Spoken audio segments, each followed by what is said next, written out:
Part 3. Roman Kuzyutin is talking about dog training. How to finish man-trailing and work in protection with a puppy. What is the purpose of raising the puppy in your arms? I know that it is done this way when man-trailing, and at this point you recommend to take the puppy and carry it away. Why is it done? So that the dog understands that everything has finished.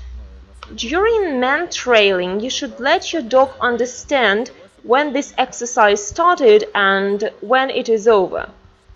While the puppy is small, it is easier to show this way. Sweep it up at the end. You no longer have to rush or to be eager. The exercise ended. Because if we run after the figurant and suddenly start going the other way, the dog doesn't understand why we don't follow the figurant anymore and why we go in a different direction. For the dog it will be a little bit unclear, and here it goes and goes, it was swept up and everything ended, the dog is being taken away. It would be easier to understand that the exercise ended. Just like man-trailing, it sniffs and sniffs. If we just take it away on a leash, still your dog has the ability to continue sniffing. It starts to smell.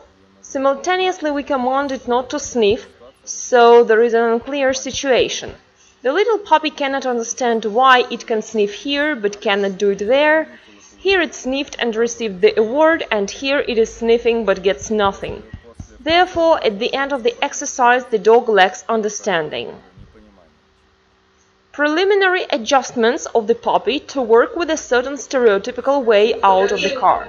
With the end everything is clear, but how to make it understand that now is the time to work? It is very important for sport. That is, we don't need the dog to be constantly waiting for the figurant who is going to jump out now. The theater begins with a hanger. Protection starts from the car. Obedience begins in the car, as well as man-trailing. So how to withdraw the dog out of the car so that it understands that it has come to work? Always when it has to perform a certain task, always withdraw the dog out of the car in the same certain way. It doesn't matter how, but always take it out of the car in one way to train protection. Always use different but stable combination when you are going to train obedience. What if I came to the forest just to walk? Then I should use the third way of tracking, taking it out of the car, right? Yes. Well, how can I diversify these options? As you wish, your fantasy. If I'm going to practice man-trailing, I need food instinct. First, about the trailing. The dog comes in the field. The very situation says that this is the field.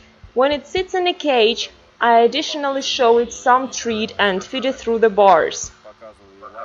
Yeah, and then you go to lay the track, right?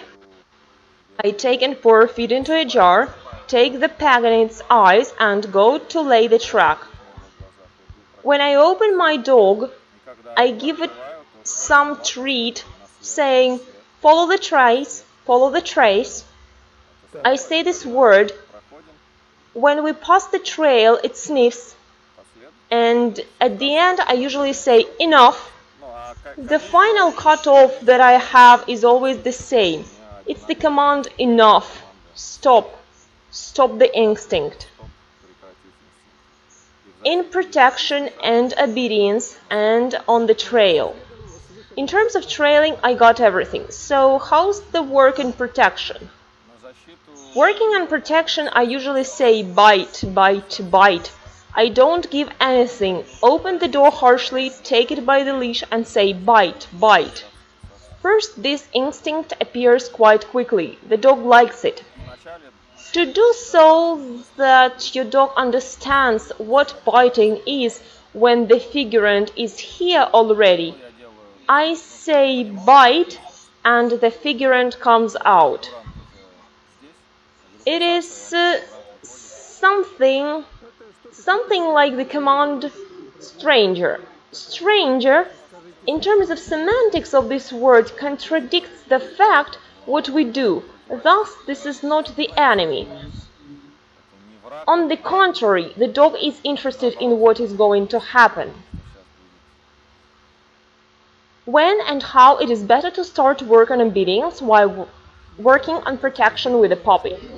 There is a standpoint that if the dog pulls the conductor out to the field wants to bite, then a good trainer simply sends it back.